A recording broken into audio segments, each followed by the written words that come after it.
Hello, my friends, and welcome back. Thank you very much for being with me again today.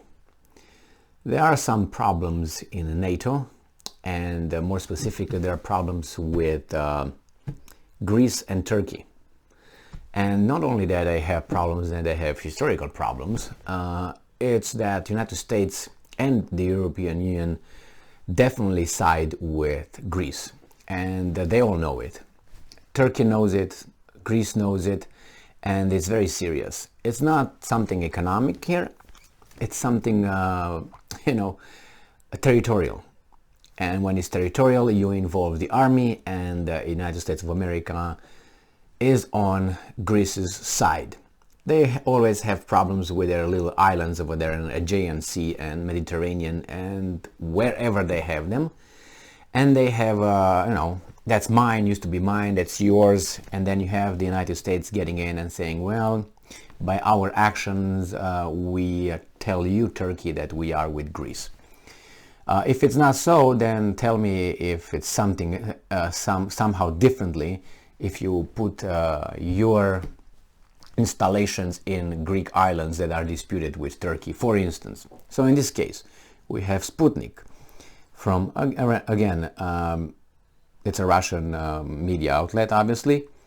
And it's good because you get the other side. This kind of things, you don't really get them from corporate mass media. They don't tell about, oh my God, they say, but they're buried. You have to dig for them. Otherwise, you just go into Sputnik and you get all these things. Obviously, you just ignore certain kind of,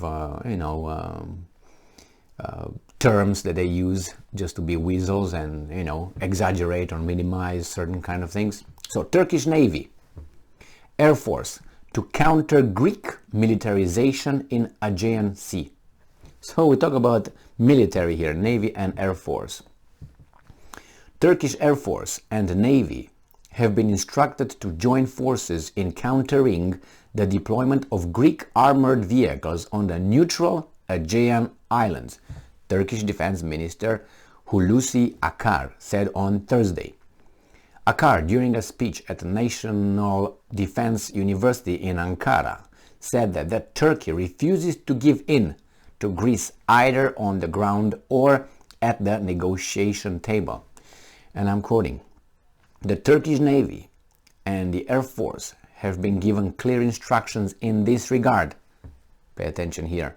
"Regardless of who is behind them, parentheses, Greece. We are determined to do everything necessary," end quote, Akar said, as quoted by Turkish news agency Anadolu. So, regardless of who is behind them, we know who's behind them. It's not Greece. It's the United States who helped the Greeks and say, hey, you can do that. If something happens, we're going to mediate. And look at Greece's foreign policy versus Turkish foreign policy. The Greeks don't move without asking the European Union first, and therefore United States first, because the European Union is European Union's foreign policy is dictated by Washington D.C. Don't fool yourself. The little things are left to the European Union, but when it's something more important, then they took over and tell them, oh, stop right here. No, Nord Stream, you stop Nord Stream. No, you have to impose on fertilizer or on gas, on oil, on that. Hey, not in anything that was nuclear. No nuclear energy, because we also imported from Russia. So we're not gonna impose anything on that, okay? All right. So that's how things go over there. So, and then you got the 2016 was that attempt of coup to overthrow Erdogan, and that a lot of people say there were some one country specifically mentioned all the time when it was about who was behind it, and that country was Zimbabwe, from the Atlantic, over the Atlantic Ocean. You know what I mean? So that country, and Erdogan never forgot that. Believe me, I mean, his life was threatened, his position was threatened, the whole Greek, I would say, political dynamics were threatened, because it was a military coup. It was not a democratic, let's go and vote. And it was organized by some people. Some people say, you know, that is why those people. And there are other people who say that Erdogan actually survived with the help of Russia and so on. Possibly. But if the Turkish military would have not stayed put, most of it, and would have joined that little faction that was, okay, then Erdogan would have been gone with all the 20 Russian mercenaries around him, or whatever you want to call him. So, at the same time, Akar added that Ankara still seeks to settle all the differences with Greece in the Aegean region peacefully. Well, we like that, but what are the conditions? That's always important. As Napoleon Bonaparte said, I love peace as long as it's done on my terms.